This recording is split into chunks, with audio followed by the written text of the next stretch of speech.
Bulletin का आगाज करेंगे। आगाज में आपको बताएं, इस्लामाबाद हाई कोर्ट ने बानी पीटीआई से मुलाकातों की तमाम दरखास्तें निपटा दी। इस्लामाबाद हाई कोर्ट ने बानी पीटीआई से जुमेरात और मंगल के दिन मुलाकातें बहाल कर दी। सलमान अकरम राजा ने इस्लामाबाद हाई कोर्ट में बानी पीटीआई से मुलाकात के बाद अडयाला जेल के बाहर मीडिया से गुफ्तगू न करने की यकीन दहानी करा दी।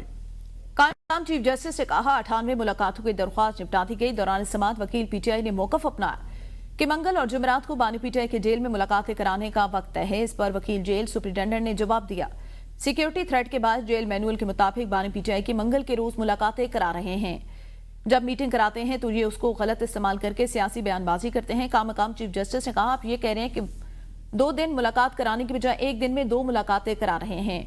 सलमान अकरम राजा बोले, आप ही एक दरख्वास्त पर जेल सुप्रिंटेंडेंट को 20 दिन में मुलाकात की दरख्वास्त पर फैसला करने की हिदायत दी थी। अब ये कहा जा रहा है कि दिसंबर के बाद मुलाकातों में तब्दीली की गई, जो कि बिल्कुल गलत बात है। जस्टिस अरबाब मोहम्मद ताहिर ने कहा, आपने तमाम फरीकैन के साथ मिलकर एसओपीज तय कर चुके, सब आप उनको रिव्यू करना चाहते हैं। वकील नवीद मलिक बोले, अगर ये यकीन दहानी कराएं कि बाहर आकर सियासी गुफ्तगू ना करें तो हफ्ते में 2 दिन मुलाकात करा देते हैं। सलमान अकरम राजा की जानिब से यकीन दहानी के बाद अदालत ने तमाम दरख्वास्तें निपटा दी। IMF ने जायदाद लेन देन पर टैक्स में कमी की दरख्वास्त मुस्तरद कर दी। जराये के मुताबिक मार्च 2025 के अहदाफ कम करने पर भी इतफाक न हुआ। FBR की विद होल्डिंग टैक्स में 2% कमी की दरख्वास्त मंजूर न हो सकी। जराया IMF के मुताबिक टैक्स में कमी पर कोई मुआहदा नहीं हुआ। तंबाकू और मशरूबात पर टैक्स में नरमी से भी इनकार किया गया। स्टाफ लेवल मुआहदे के लिए पाकिस्तान को मजीद यकीन दहानियां कराना होंगी। सूबों को गंदम की खरीदारी में मुदाखलत से रोकने की शर्त आयद है। IMF ने क्लाइमेट फाइनेंस को फंड सहूलत में शामिल करने पर आमादगी जाहिर कर दी। IMF ने जायदाद लेन देन पर टैक्स में कमी की दरख्वास्त को मुस्तरद कर दिया है। मार्च 2025 के अहदाफ कम करने पर भी इत्तफाक नहीं हुआ। सुप्रीम कोर्ट ने बैरून मुल्क हेरोइन स्मगल करने वाली मुलजिमा सफिया बीबी की दरखास्त जमानत खारिज कर दी। प्रोसिक्यूटर एंटी नारकोटिक्स फोर्स ने अदालत को बताया, मुलजिमा से 167 ग्राम हेरोइन बरामद हुई। हाई कोर्ट में दरखास्त जमानत वापस ले ली गई थी। मुलजिमा के वकील ने बताया, गिरफ्तार हुई सफिया बीबी 5 हफ्तों की हामिला थी। जस्टिस सरदार तारिक मसूद ने कहा, जो नुकता हाई कोर्ट में नहीं उठाया गया वो सुप्रीम कोर्ट में कैसे उठा सकते हैं। हाई कोर्ट में अगर मेरिट पर फैसला हुआ होता तो अदालत कुछ कर सकती थी। मुनासिब होगा इस नए ग्राउंड पर हाई कोर्ट से रुजू करें। मुलजिमा को शौहर के हमरा सऊदी अरब जाते हुए इस्लामाबाद एयरपोर्ट से गिरफ्तार किया गया था। आपको बताएं, जो नुकता हाई कोर्ट में नहीं उठाया गया वो सुप्रीम कोर्ट में कैसे उठा सकते हैं। अदालत के अहम रिमार्क्स, हाई कोर्ट में अगर मेरिट पर फैसला हुआ होता तो अदालत कुछ कर सकती थी। मुनासिब होगा इस नए ग्राउंड पर हाई कोर्ट से रुजू करें, ऐसा कहा गया। सुप्रीम कोर्ट बैरून मुल्क हेरोइन स्मगलिंग करने वाली मुलजिमा की दरख्वास्त जमानत खारिज कर दी है। पेशावर हाई कोर्ट ने ANP के सरबराह सेनेटर एमल वली की दहशतगर्दों की दोबारा आबादकारी के खिलाफ दरखास्त पर 6 सफ़ात पर मुश्तमिल फैसला जारी कर दिया। अदालत ने एमल वली खान की दहशतगर्दों की दोबारा आबादकारी की इंक्वायरी के लिए जुडिशल कमीशन बनाने की दरखास्त खारिज कर दी। फैसले में कहा गया, दरख्वास्त गुजार सेनेट के मेंबर हैं, पार्लियामेंट में इस मामले को उठा सकते हैं। वफाकी हुकूमत इंक्वायरी कमीशन कायम कर सकती है। दरख्वास्त गुजार का जो दावा है दहशतगर्दी की दोबारा आबादकारी गुज़िश्ता मुंतखब हुकूमत का फैसला था। ये दरख्वास्त अब ज़ायदुल मियाद हो चुका। फैसले के मतन के मुताबिक इसमें कोई शक नहीं, खैबर पख्तूनख्वा कई दहाइयों से दहशतगर्दी का शिकार। दहशतगर्दी की वजह से कानून नाफिज करने वाले इदारों के हजारों एहलकार और शहरी शहीद हुए। दहशतगर्दी की वजह दुनिया में पाकिस्तान और बिलखसूस खैबर पख्तूनख्वा की साख मुतासर हुए, अरबों डॉलर का नुकसान हुआ। आगे बढ़े, आपको बताएं, PTI 26 नवंबर एहतजाज के मौके पर रेंजर्स एहलकारों को कुचलने का मामला। मुलजिम हाशिम अब्बासी के खिलाफ दायर मुतफरिक दरख्वास्तों पर समाअत हुई। इस्ताद दहशतगर्दी अदालत के जज अबुल हसनात मोहम्मद जुल्कुरनैन ने दरख्वास्तों पर समाअत की। अदालत ने हाशिम अब्बासी का केस कोर्ट 2 में भेज दिया। हाशिम अब्बासी केस पर आइंदा समाअत इंसदाद दहशतगर्दी अदालत के जज ताहिर अब्बास से अपरा करेंगे। मजीद तफसीलात जानेंगे ओन रजा से। जी ओन, आगाह कीजिएगा इससे मुतालिक। आज बिल्कुल देखें, इस दहशतगर्दी अदालत इस्लामाबाद में PTI 26 नवंबर एहतजाज के मौके पर रेंजर्स एहलकारों को कुचलने का जो मामला है उस पर जो मुलजिम हाशिम अब्बासी है उसकी जानिब से मुतफरिक दरखास्तों पर जो है वो समाअत हुई है और अदालत ने हाशिम अब्बासी का जो केस है वो कोर्ट नंबर 2 में भेज दिया है और केस का चलान ताहाल अदालत में जो है वो पेश नहीं किया जा सका। सुपरदारी की दरखास्त पर भी जवाब नहीं जमा करवाया जा सका। हाशिम अब्बासी केस पर अहमद समाअत इंसाफ दहशतगर्दी अदालत के जज ताहिर अब्बासी उपरा करेंगे। हाशिम अब्बासी ने चलान तलबी और गाड़ी सुपरदारी की मुतफरिक दरखास्तें भी जो है वो दायर कर रखी हैं और इसके खिलाफ जो है केस की समाअत आइंदा 28 मार्च को होगी। जी बहुत शुक्रिया उन रजा, इस मुतालिक बता रहे थे। FIA इमिग्रेशन ने सियालकोट एयरपोर्ट पर कार्रवाई करते हुए 4 मुसाफिरों को जाली जो सफरी दस्तावेजात है उसके साथ गिरफ्तार कर लिया। गिरफ्तार अफराद की शिनाख्त वकार अहमद, सनाउल्लाह, जावेद इकबाल और राशिद के नाम से हुई। मुलजिमान को बाकू जा रहे थे। इब्तदाई तफ्तीश में मुलजिमान से 8 जाली जर्मन पासपोर्ट, 8 शेंजन वीजे बरामद हुए। राशिद अली से 5 जाली कैनेडियन वीज़ा स्टिकर्स भी मिले हैं। मुलजिमान ने दस्तावेजात अदनान और अली नामी एजेंट से हासिल की, जिन्होंने 80 लाख रुपए वसूल किए। राशिद ने 40 लाख रुपए वजीराबाद के एजेंट राना अफजल को कनाडा की सफरी दस्तावेजात के लिए दिए। गिरफ्तार मुसाफिरों को मजीद तफ्तीश के लिए इंसदाद इंसानी स्मगलिंग सर्कल गुजरांवाला मुंतकिल कर दिया गया है। बोर्ड इम्तिहानात में बिला इजाजत ड्यूटी करने पर कार्रवाई का फैसला। महकमा तालीम की मैट्रिक के सालाना इम्तिहानात के लिए मुतल्लिका स्कूलों के सरबराहान से NOC लिए बगैर ड्यूटी के लिए दरखास्तें देने वाले स्टाफ के खिलाफ कार्रवाई की सिफारिश। इन असातिज़ा के नाम फरिश्ते निकालने की हिदायत। मुख्तलिफ अजला बशमूल पेशावर में असातिज़ा की बगैर NOC की इम्तिहानी ड्यूटियों के लिए दरख्वास्तों की शिकायत। ज़राए के मुताबिक तमाम तालीमी बोर्ड के लिए मैट्रिक और इंटरमीडिएट के इम्तिहानात में असातिज़ा की ड्यूटियों का तरीकाकार वाज़ेह किया गया, जिसके तहत स्कूलों के सरबराहान की जानिब से असातिज़ा के नाम भेजे जाएंगे, जिसके बाद कंप्यूटराइज कुरंदाजी के जरिए असातिज़ा की ड्यूटियां लगाने के लिए शेड्यूल बनाया गया। मज़कूरा तरीकाकार की बुनियाद पर स्कूल के सरबराह से इजाजत लिए बगैर मैट्रिक इम्तिहान में ड्यूटी देने वाले टीचर्स के खिलाफ इम्तिहान से कबल कार्रवाई की जाएगी। रावलपिंडी के थाना आरे बाजार की हुदूद में चोरी की वारदात। टैंच भाटा में PTCL और केबल की तारें चोरी करने वाला चोर पकड़ा गया। चोर का साथी फरार। पुलिस ने इस हवाले से मुकदमा दर्ज कर लिया। आरे बाजार की हदूद में चोरी की वारदात हुई है। रावलपिंडी के थाना आरे बाजार की हदूद में चोरी की वारदात से मुतल्लिक मजीद जानते हैं अनवार अब्बासी से। अनवार, कहिएगा इस हवाले से। जी बिल्कुल, रावलपिंडी का ये थाना आरे बाजार है, जिसकी हदूद में टेंच बाटा में PTCL और केबल की तारें चोरी करने वाला मुलजम रंगे हाथों पकड़ा गया है।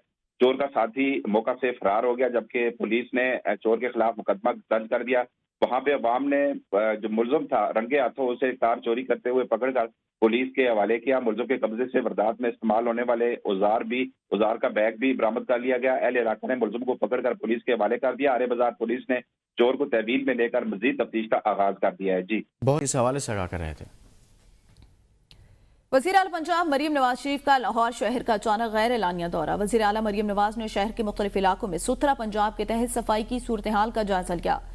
मरियम नवाज ने बगैर प्रोटोकॉल और सिक्योरिटी मुख्तलिफ सड़कों और बाजारों का मुआयना और सड़कों पर सफाई की सूरत हाल का मुशाहिदा किया। वज़ीर आला पंजाब मरियम नवाज शरीफ ने हरबंसपुरा में खड़े फील्ड अस्पताल का भी दौरा किया। वज़ीर आला मरियम नवाज शरीफ ने फील्ड अस्पताल में दस्तयाब तिब्बी सहूलतों का जायजा लिया। फील्ड अस्पताल में मौजूद अद्वियात का स्टॉक और मेयार भी चेक किया। वज़ीर आला मरियम नवाज शरीफ ने मरीजों से फील्ड अस्पताल में दस्तयाब तिब्बी सहूलतों के बारे में दरियाफ्त किया। डॉक्टर महेश कुमार मिलानी की सदारत में कौमी असम्बली की कौमी सेहत खिदमात कायमा कमेटी का इजलास में वफाकी वज़ीर सेहत मुस्तफ़ा कमाल, सेक्रेटरी नदीम महबूब की शिरकत। इजलास में PMDC तरमीमी बिल 2024 पर बहस। बिल रुकन कौमी असम्बली शाइस्ता परवेज ने पेश किया था। शर्मिला फारूकी ने इजहार ख्याल करते हुए कहा, शादी से पहले दूल्हा दुल्हन का खून का टेस्ट लाजमी कराने से मुताल्लिक कानूनी बिल मुहर्रिक हैं। तैलीसीमिया की रोकथाम के लिए इस बिल की मंजूरी जरूरी है। वज़ीर सेहत मुस्तफ़ा कमाल ने कहा, मैं शर्मिला फारूकी के मौक़िफ़ से मुकम्मल इत्तफ़ाक़ करता हूँ। वफाकी हुदूद में इस कानून की बहुत ज़रूरत है। हमारी वजारत इसकी मुकम्मल सपोर्ट करेगी। चेयरमैन डॉक्टर महेश कुमार ने हिदायत की कि आइंदा इजलास से पहले इस कानूनी बिल का मुसवदा कायमा कमेटी और वजारत कानून के पास पहुँच जाना चाहिए। PIMS के 23 से ज़ायद डॉक्टर्स की ED PIMS के खिलाफ शिकायत। सेक्रेटरी सेहत ने कहा कि मैंने डॉक्टर्स को जुम्मा के रोज़ बुलाया, वो मिनिस्ट्री आए, मसरूफ था, मैंने मैसेज दे दिया था कि डॉक्टर्स ना आए। इसके बावजूद वो आए और मिनिस्ट्री के दफातर में घूमते रहे। आलिया कामरान MNA ने कहा कि डॉक्टर्स ड्यूटी से गैर हाजिर रहे, इन्हें नोटिस किया जाए। आज ही इन्हें नोटिस दे दिया जाएगा। इजलास में PIMS के 23 से ज़ायद डॉक्टर्स के हवाले से भी बात की गई। कौमी असम्बली की सेहत खिदमात कमेटी का इजलास हुआ। इजलास में PMDC तरमीमी बिल 2024 पर बहस की गई। वफाकी वजीर भी इस मौका पर मौजूद थे। शादी से पहले खून का टेस्ट लाजमी कराने से मुताल्लिक कानूनी बिल पर गुफ्तगू हुई। नदीम चौधरी इसी पर मजीद बताएंगे। नदीम, बताएगा, अहम इजलास हुआ है। बिल्कुल, कौमी असम्बली कायमा कमेटी का इजलास हुआ है। PIMS के 23 से ज़ायद डॉक्टर्स के ED PIMS के खिलाफ शिकायत के हवाले से बात हुई तो सेक्रेटरी सेहत ने कहा कि मैंने उनको पहले पैगाम दे दिया था कि वो यहाँ पर ना आए और उन्होंने टाइम ज़ाया किया, जिस पर आलिया कामरान ने कहा कि उनके खिलाफ नोटिस दिया जाए। वो पूरा दिन का ज़ाया हुआ है। तो डॉक्टर्स का ये कहना था कि सेक्रेटरी सेहत ने हमें बुलाया था, लेकिन खुद कहा कि मैं मसरूफ हूँ, इसलिए नहीं आ सकता। दूसरी जानब डॉक्टर सबरिया का मौका पाया है कि ED PIMS के खिलाफ कैबिनेट कमेटी में PIMS के 35 डॉक्टर ने शिकायत की थी, उसके खिलाफ एक्शन लिया जाए। और कमेटी में कौमी असम्बली की कायमा कमेटी के अंदर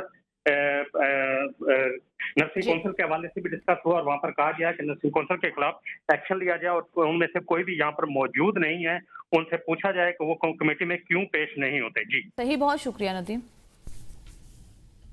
अहम खबर आपको दें, इस्लामाबाद के चहरी में आए 2 अफराद पर फायरिंग के नतीजा में 2 अफराद जख्मी। मोटरसाइकिल पर सवार 3 लोगों ने पेशी पर आए लोगों पर फायरिंग की है। फायरिंग करने वाले अफराद फरार हो गए हैं।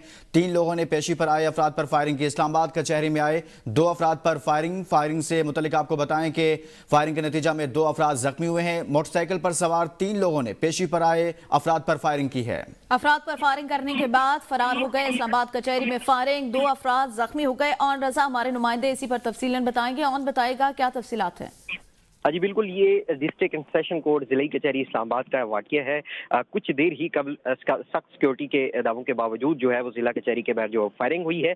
पेशी पर आए जो शहरी पर मुखालफिन की जो है वो फायरिंग की गई है, जिसमें 2 अफराद जो है वो शदीद जख्मी है और एम्बुलेंस ना होने की वजह से जख्मियों को लोडर गाड़ी में जो है अस्पताल मुंतकिल किया जा रहा है। इसके रेस्क्यू 1122 को जो है वो आगाह भी किया गया, लेकिन गाड़ियाँ जो है वो देर से पहुंची। नामालूम मुलजमान फायरिंग करके मौका से जो है वो फरार हुए हैं और इस्लामाबाद कचहरी में आए 2 लोगों पर जो है वो फायरिंग हुई है और मोटरसाइकिल पर सवार 3 लोगों ने पेशी पर आए लोगों पर जो है फायरिंग की है, जिसके नतीजे में 2 लोग जो है वो शदीद जख्मी हैं और फायरिंग करने वाला एक मुलजिम मोटरसाइकिल पर जो है वो फरार हो गया और 2 मुलजमान पैदल फरार हुए। अब पुलिस की भारी नफरी जो है वो इस वक्त district and session court Islamabad में पहुंच चुकी है। और ये कहिएगा कि क्या बताया जा रहा है इब्तदाई तौर पर, इनके साथ कोई और अफराद भी मौजूद थे जो जख्मी हुए हैं या बस यही पेशी पर आए थे और वो जख्मी हुए हैं? देखिए, ये जो मुखालफिन के दरमियान जो ये फायरिंग हुई है जिन बंदों पे की गई, अभी तो 2 ही लोगों पर जो है वो फायरिंग का बताया जा रहा है और ये जख्मी की जो लोग हैं उनको अभी अस्पताल मुंतकिल किया जा रहा है। जिनकी जानिब से फायरिंग की गई वो 3 ही लोग थे जो मोटरसाइकिल पर सवार होकर आए। 2 जिनमें से पैदल फरार हुए और एक जो है वो मोटरसाइकिल पर फरार हुआ और अभी तक जो है वो 2 लोग जख्मी है इसमें। सही। ऑन जख्मी होने वाले या उनके अहल खाना का अभी तक मौकफ सामने आया है कि क्या वजूहात थी, क्या दुश्मनी का शाखसाना है ये फायरिंग? देखें, अभी जो लोग जख्मी हुए हैं उनको तो अस्पताल मुंतकिल किया जा रहा है और जो लोडर गाड़ियों पर जो उनको किया जा रहा है अस्पताल मुंतकिल किया जा रहा है, लेकिन अभी तक जो उनके अहले खाना है उनकी तरफ से अभी कोई ऐसा मौक़िफ़ या ऐसी कोई बात जो है वो सामने नहीं आई। मजीद जो पुलिस की जानिब से जो चीज़ें हैं वो की जा रही हैं, इन्वेस्टिगेट किया जा रहा है कि मामले को जो है वो बड़ी गहराई से देखा जाए। जी शुक्रिया ऑन आगाह करने के लिए। बुलेटिन में आगे बढ़ते हुए आपको बताएं, वफाकी वजीर बराए सेहत सैयद मुस्तफ़ा कमाल की BN न्यूज़ से खुसूसी गुफ्तगू। कहा, मौजूदा मुल्की सियासी सूरत-ए-हाल के हल के लिए सबको बैठना पड़ेगा। PTI को भी हुकूमत तो तैयार है, ऑफर करेगी। जो इससे किनारा कशी अख्तियार करेगा या सबुताज करेगा वो एक्सपोज हो गया। मुस्तफ़ा कमाल ने मजीद क्या कहा, आइए देखते हैं। पड़ेगा PTI को भी हुकूमत तो तैयार है, ऑफर कर रही है, बात कर रही है, बैठना पड़ेगा। टेबल पे बैठकर मसाइल को, आज के इस मसाइल में घिरे हुए पाकिस्तान को कोई एक पार्टी बाहर नहीं निकाल सकती और सबको मिलकर, और जो इससे किनारा कशी इख्तियार करेगा या इसको सैबोताज करेगा वो एक्सपोज होगा, लोग उससे जो है वो पीछे जाएंगे। फिर वफाकी वजीर बराए कौमी ग़िज़ाई तहफ़्फ़ुज़ राना तनवीर हुसैन की चीनी के हवाले से गुफ्तगू करते हुए कहना था कि मुल्क में चीनी का वाफर ज़ख़ीरा मौजूद है। मुकामी ज़रूरियात पूरी करने के लिए चीनी की वाफर मकदार दस्तयाब है। पूरे पाकिस्तान में चीनी 153 रुपये फ़ी किलो दस्तयाब है, जिससे यह ज़ाहिर होता है कि मार्केट में फराहमी बरकरार है। उनका कहना था कुछ मफाद परस्त अनासर चीनी बुरान के हवाले से गलत बयानी करके मार्केट में गैर ज़रूरी हलचल मचा रहे हैं।